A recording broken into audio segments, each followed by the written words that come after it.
Deuxième journée de Ligue des Champions pour ce mercredi, donc on va s'attaquer au match de Naples contre Francfort et le Real Madrid contre Liverpool. On commence tout de suite avec les analyses. Lors du match aller entre Naples et Francfort, il y a eu 2-0 pour Naples, donc ils les ont clairement dominés. Bon, il y a eu un carton rouge pour Kolo Muani, d'ailleurs il ne sera pas là pour ce match, et ça c'est plutôt intéressant pour Naples, puisque depuis la Coupe du Monde, il est vraiment très en forme et il est très important pour le côté offensif de Francfort. Donc ça va jouer en la faveur de Naples. De plus, cette saison, Naples est vraiment en très très grande forme.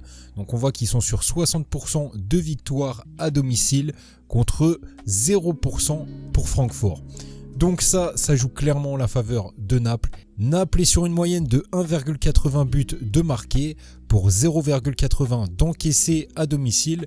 Tandis que Francfort à l'extérieur, c'est un but de marqué en général pour 1,80 d'encaissé.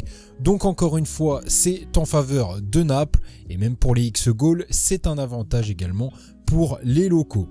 Donc ici, logiquement, on partirait sur la victoire de Naples. Par contre, attention à ne pas surestimer leur pourcentage de chances de gagner ou alors les buts qu'ils vont mettre, puisqu'ils ont déjà gagné 2-0, donc ils ont 2 buts d'avance, ils n'ont pas besoin de forcer sur ce match, ils peuvent très bien se contenter d'1-0 ou alors de faire un match nul, ça leur irait très bien. Donc ça, il faut faire attention et le prendre en compte. Malheureusement, vu la cote, on ne peut pas prendre le match nul en compte, donc on va proposer ça en sec. À domicile, on a vu qu'ils ont mis des scores face aux Rangers, à l'Ajax et à Liverpool, donc normalement contre Francfort, ils devraient faire le travail. Ensuite, deuxième match, Real Madrid-Liverpool. Lors du match aller, le Real a gagné 5-2 alors que Liverpool avait ouvert le score. Ils se sont fait remonter. On sait que le Real Madrid, c'est une équipe de Ligue des Champions.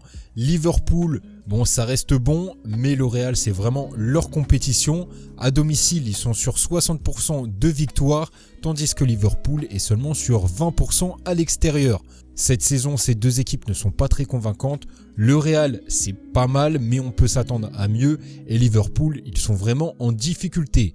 Bon, au niveau des buts marqués, on voit que le Real a clairement un avantage avec 2,60 à domicile pour seulement 0,60 pour Liverpool. Et ensuite, au niveau des buts concédés, c'est kiff-kiff avec 1,20 partout.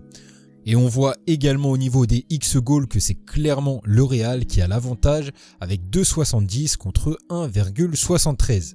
Alors ici c'est pareil, le Real est limite déjà qualifié. Il faudrait que Liverpool mette au moins 3 buts pour revenir.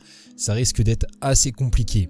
Donc à voir si le Real joue le jeu, mais ils peuvent très bien se contenter de défendre et d'attendre des attaques de Liverpool pour aller contre-attaquer. Donc on pourrait mettre simplement Benzema buteur, c'est coté à 2. Honnêtement, je pense que ce n'est pas le match le plus intéressant à jouer pour ces journées de Ligue des Champions. Et on se retrouve prochainement, salut l'équipe!